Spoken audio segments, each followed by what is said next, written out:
নমস্কার বন্ধুরা, আমার চ্যানেলে তোমাদের সবাইকে স্বাগত জানাই। আশা করি তোমরা সবাই ভালো আছো। আজকে আমি নিয়ে এসেছি তোমাদের জন্য একটা ভিন্ন স্বাদের রেসিপি। আজকের রেসিপিতে আছে ধনেপাতা দিয়ে চিকেন কষা। আমি প্রথমে বাগান থেকে অনেকটা ধনেপাতা তুলে নিলাম। এই যে দেখো, আমি অনেকগুলো ধনেপাতা তুলেছি। এগুলো আমি কেটে ভালোভাবে ধুয়ে রেখেছি। তারপরে আছে টমেটো কুচি, আদা কুচি, পেঁয়াজ কুচি, রসুন কুচি ও কাঁচা লঙ্কা। এগুলো আমি পরপর বেটে নেব মিক্সিতে। আমি প্রথমে আদা, রসুন ও পেঁয়াজ একসঙ্গে আমি মিক্সিতে বেটে নেব। এভাবে বেটে নিচ্ছি।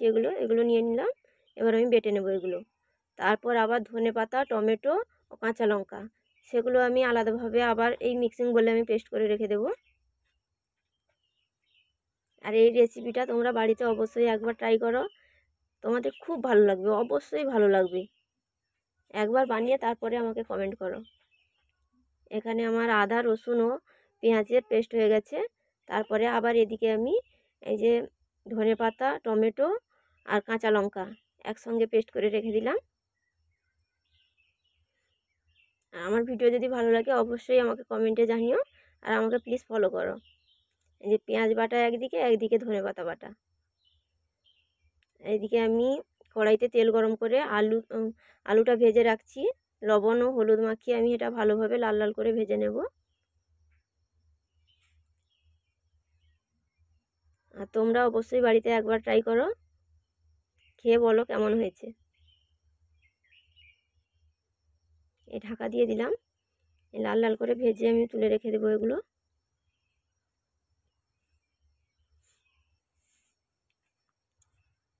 এই আলুগুলো আমি ভেজে নিচ্ছি, ভালোভাবে ভেজে নিতে হবে। তারপর কড়াইতে আবার আমি এখানে সর্ষের তেল ব্যবহার করেছি। সর্ষের তেলের মধ্যে আমি একটু চিনি দিয়েছি। তারপর আমি তার মধ্যে গোটা গরম মশলা দিয়েছি। তারপর আমি মাংসটা তুলে দিয়েছি। এই মাংসর মধ্যে আমি হলুদ গুঁড়ো, লঙ্কার গুঁড়ো একসাথে দিয়ে দিয়েছি। কিন্তু এখানে মাংসতে আমি আগে থেকে ভালোভাবে ধুয়ে লবণ, হলুদ আর একটু সর্ষের তেল আমি ভালোভাবে মাখিয়ে রেখেছিলাম আগে থেকে।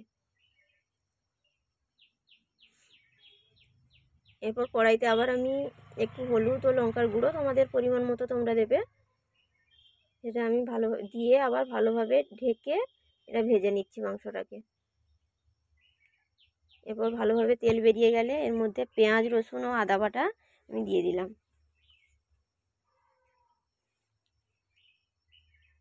মাংস থেকে তেল বেরিয়ে এসছে। এই পেঁয়াজ বাটাটাও ভালোভাবে এখানে ভেজে নিতে হবে। এর সঙ্গে এই মাংসটা ভালোভাবে কষিয়ে নিতে হবে, যাতে পেঁয়াজের গন্ধটা না থাকে। পেঁয়াজ, আদা আর রসুন একসঙ্গে বাটা আছে এখানে। এটা ঢাকা দিয়ে দিয়ে ভাজতে হবে, যাতে করে মাংসটাও ভালোভাবে সেদ্ধ হয়ে যাবে।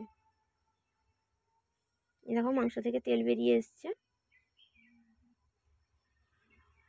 এখানে কিন্তু আমি কোনো প্রকার আমি জল ব্যবহার করিনি। এরপর আমি ধনেপাতার পেস্টটা দিয়ে দিলাম। ধনেপাতা, টমেটো ও কাঁচা লঙ্কা একসঙ্গে পেস্ট করে রাখা আছে।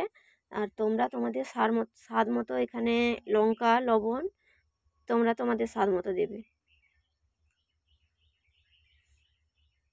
আর গরম মশলাটা, গোটা গরম মশলা, সেটা আগে তেলে দিয়ে দিবে।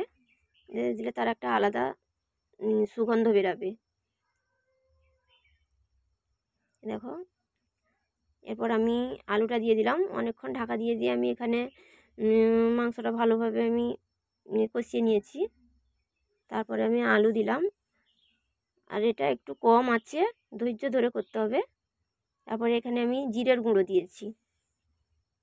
ধনেপাতার সাথে জিরের গুঁড়োটা একটু খুব ভালো লাগবে। এই যে দেখো, আমার পুরো রেডি হয়ে গেছে, চিকেন কষাটা পুরো রেডি হয়ে গেছে। আর এই রেসিপিটা তোমাদের কেমন লাগলো আমাকে অবশ্যই কমেন্ট করে জানিও। যদি ভালো লাগে তোমরা বাড়িতে অবশ্যই একবার ট্রাই করো, দেখো তোমাদের অবশ্যই ভালো লাগবে। এটা আমার হয়ে গেছে পুরো। আর আজকের মতো এই পর্যন্ত। Tata, bye bye. আবার আসছি পরের ভিডিওতে। পাশে থেকে তোমরা আমাকে এগিয়ে যেতে সাহায্য করো প্লিজ। আর আমাকে অবশ্যই কমেন্ট করে জানিও কেমন লাগলো আমার ভিডিও। টাটা।